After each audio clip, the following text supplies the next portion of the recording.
Welcome to another episode of The Brand Called You, a podcast and podcast show that brings you leadership lessons, knowledge, experience, and wisdom from thousands of successful individuals from around the world. I'm your host, Ashutosh Garg, and today I'm delighted to welcome an accomplished and respected professional from the world of inclusion and disability from Mumbai, India, Sonali Saini. Sonali, welcome to the show. Thank you so much, Ashutosh, for having me on the show. Thank you. Sonali is the founder of Souls Arc, and she's a disability advocate. Sonali, my first question, what inspired you to dedicate your career to inclusive education and disability advocacy? So I'm a trained professional. I've done my special education, my master's in special education. And my journey started in college when I was trying to figure out what is it that one should do. After dabbing into various possible vocations, I came across a volunteering opportunity. I did volunteer. I volunteered in a special school which was in Sophia's College for some time, and I think that just led me to having immense respect for what the work is, and extremely interesting and very, very challenging work. And that's kind of where I then learned about special education. I did my bachelor's, I did my master's, and then it hasn't stopped after that. And About how 20 did your own academic background shape your approach to building Souls Arc? So definitely my academic background in special education gave me an understanding of what special education is. But I think building Souls Arc was another story altogether. Running an organization was not something I ever learned during my course or during any education inputs that I had, which is why I enrolled myself into a management course in NMIMS for social entrepreneurship. I think that's really where I understood what does it. So that's kind of where my understanding of what running of an organization it just started. And I think that's still very, very different from actually running an organization. So I think about 7 or 8 years after I started my organization, I understood what it means. What is finance? What is HR? What are all these things that we're talking about? And that's kind of which then shaped my understanding of what it means to run an organization, and also professionally, because I'd done my special education, how do you bring that education into the that we do? And can you share a defining moment in your journey that solidified your own commitment to this cause? I think many, but I would, so we started with running centers, and we had about 4 centers in Mumbai and Pune. About a decade after we started running centers and having children, almost growing up with the children that we worked with, from early education to then getting them to complete their schooling. I think that during that journey, the understanding of the space started building even more, and the worry of what's going to happen to the children as they start moving ahead in their years started troubling me. Just during that time, there was a small documentary being shot on our work, and there was a child called Sanskar who had autism, who was a part of our school system and was now going to give his 10th standard. He was asked this question, what do you want to do when you grow up? And Sanskar said, I want to grow up, I want to go to office, I want to get married to my wife.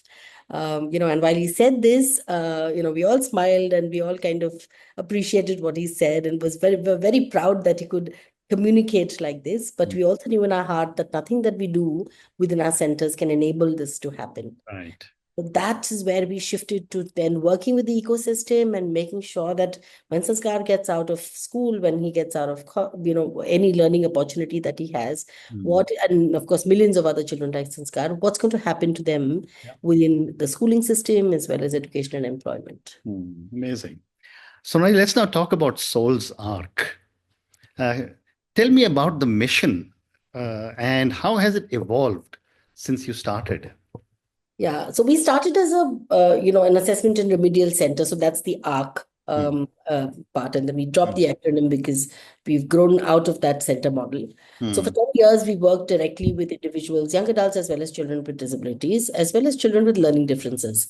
It was very different 21 years ago when we started our work. Very little awareness, very little understanding, very little acceptance from parents. Of course, become very different. Parents are far more aware, Yeah. schools are far more aware. And I think that's kind of where our earlier journey started. And then, like I said, Sanskar's story really helped us imagine that this is not enough, right? And Mm. that's kind of where we started shifting, working with different educational organizations who are Mm. mainstream schools. That was our first learning. How do you get classrooms to become inclusive? What is it that teachers need to know? What is it that everyone around needs to know? And now then working with different state governments. So we work with about four state governments. Mm. To look at how the government system at a systemic level can start becoming more inclusive. Mm. That's kind of then became our mission, therefore, then became how education and employment Mm. can become accessible to everyone, accessible to people with disabilities, and how can we build a society where everyone has equal access to education and livelihood. Amazing. You view inclusion from both a socio-economic and a disability perspective. Yeah. How does this dual approach shape your programs? So, and it's so if I had to give you an example, so let's take Siddharth, who's in Mumbai, Mhm. is belongs to a family who can afford services, privileged background, goes to the best of the schools, which has a resource center. And let's now take Geeta, who belongs to a rural area in Mm. a government school where teachers are not aware, services are not available, parents are not aware. The Mm. difference in what their future is going to be and their experiences in life are going to be very, very different. Mm. Or not, it's not just, and it's not just socioeconomic factors, it's also gender, it's also the region, whether they're living in rural areas, whether they're living in urban areas, and Mm. so many other intersectionalities. We've seen caste, religion also play a very, very important role when Right. it comes to the trajectory of people with children and young adults with disabilities. And based on all the work that you've been doing, what are some common misconceptions about inclusive education that need to be addressed? I think I could do day's podcast on I these, know. but I know. couple of ones which I could really top of my head is Yeah. one is that I think the belief that just admitting a child in school and in a physical manner, and as in Ah, admitting the child and then not giving support services to the okay. child with disability is inclusion. Mm. Absolutely not. There's another one where we speak about that inclusive education is only for children with disabilities. Mm. With inclusive approaches, every child in that classroom is going to benefit. Mm. The other one is that special schools are better for children with disabilities than mainstream Mm. schools. Research clearly indicates that both from an academic perspective as well as from a social perspective, children with disabilities benefit from being in mainstream school. Mm. So Mm. these are some of the misconceptions that are very, very common, and Mm. also the belief that only specialists can work with children with disabilities, Mm. and teachers are not really equipped to do so. Right. That's another very big myth. Very interesting. And what, in your view, are some of the biggest gaps in the education system in our country when it comes to inclusivity, and how does Solzak address these?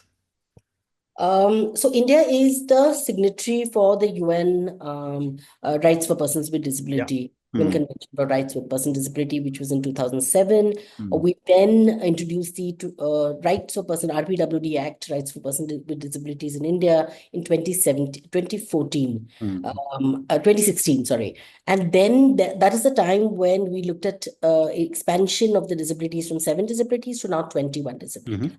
So definitely there is a lot of buy-in in terms of policies. There's Mm.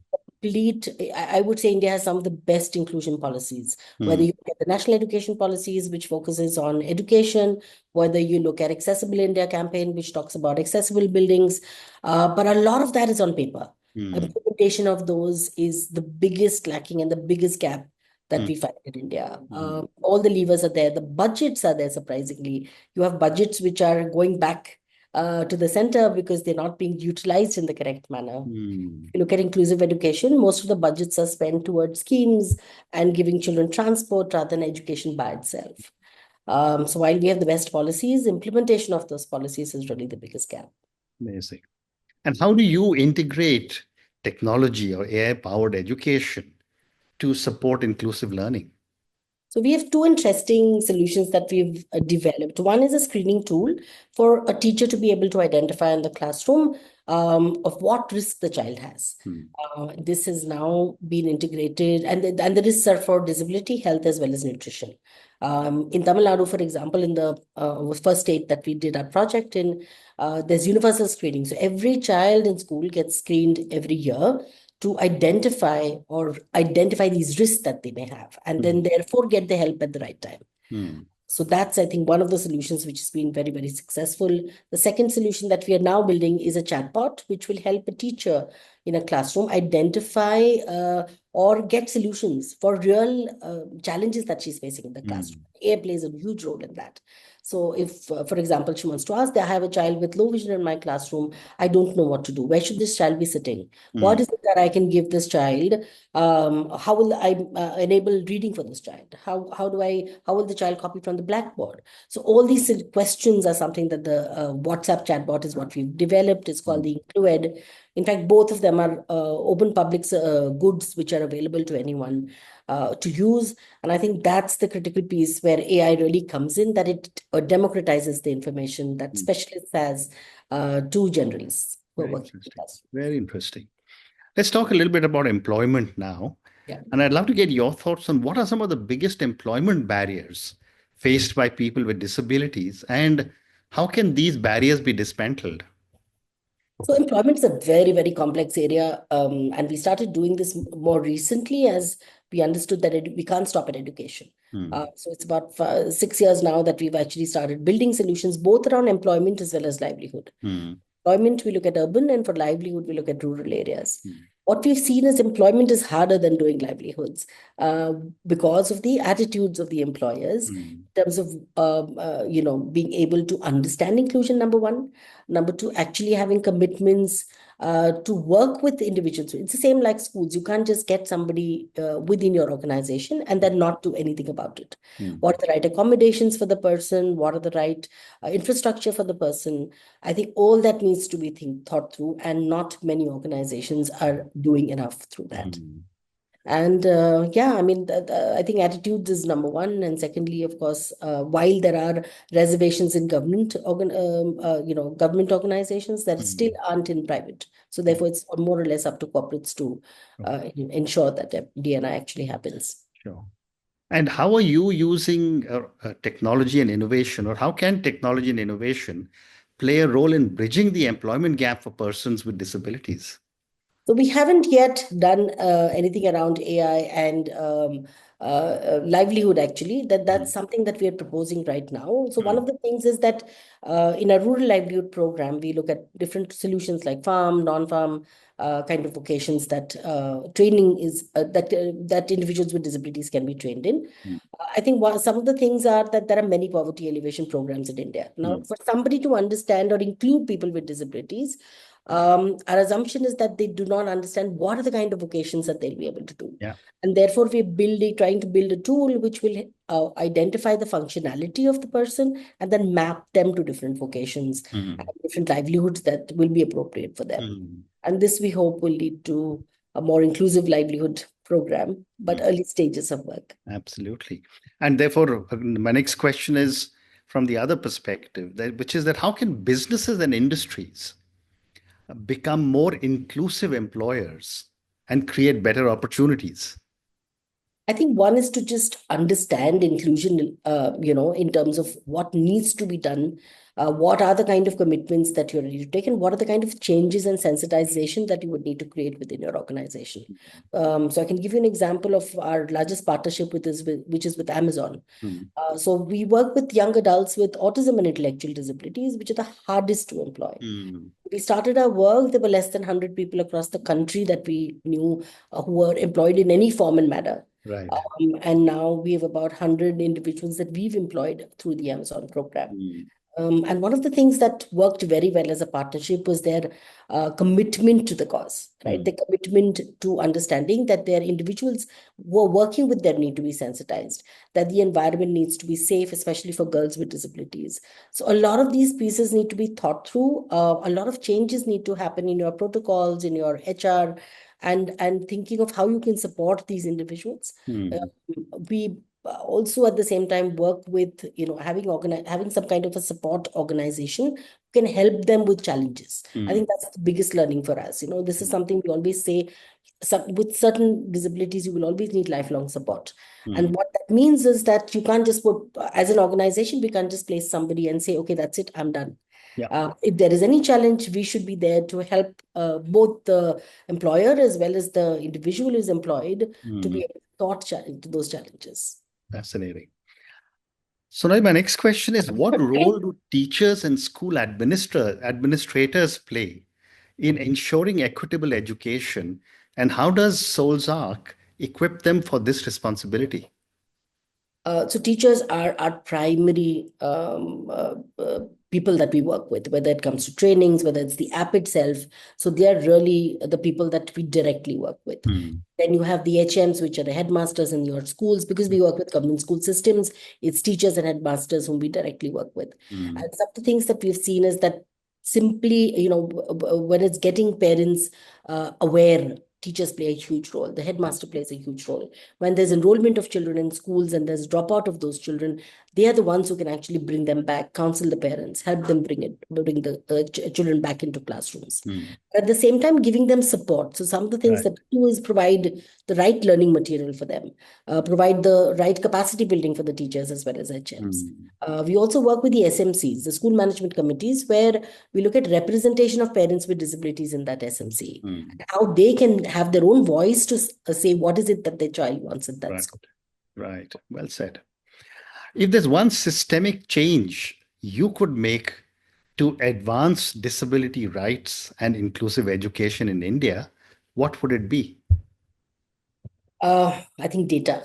Data is a huge missing piece, and everything starts moving when there is data in front of you, right? So if we don't even have the right statistics for people with disabilities, we look at 2011, which is the first census, and we are now, which was 7 disabilities. We are at 21, and the numbers haven't moved. Itself shows how how poor we are in data, because the moment there's data, there'll be budgets which will get allocated according to that. There'll be services, there'll be people who will be employed according to that. So I think data is the biggest missing piece in this, which will lead to a lot of other changes. Right. Well said. I have time for 2 more questions for you. Can you tell us about a success story where Souls Arc significantly transformed a child's or an adult's life? And I don't want names, of course. So I'll give you, I can't say it without a name, so therefore the first name. Okay. So we have Kushi, who was with us as a part of our center. She was with us when we started at a center model, and she grew up with us, or rather we grew together. And she completed her grade 10. She enrolled into our vocational program. She had a lot of challenges at home. There was some domestic violence at home. The mother was facing a lot of challenges. This girl is now now employed since the last 3.5 years. She's pulled her mother out of that environment.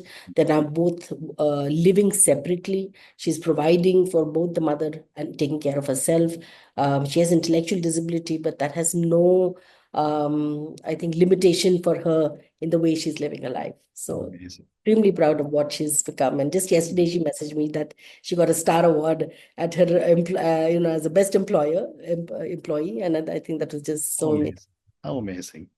And my last question, and Sonali, this is for you. As a leader in the social sector, what personal values or leadership principles guide your work?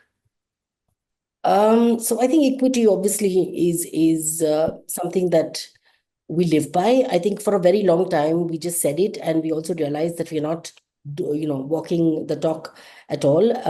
So we started actually working on employing individuals with disabilities within our own organizations, and that made a huge difference to us. So I think one is equity. The second is, of course, collaboration.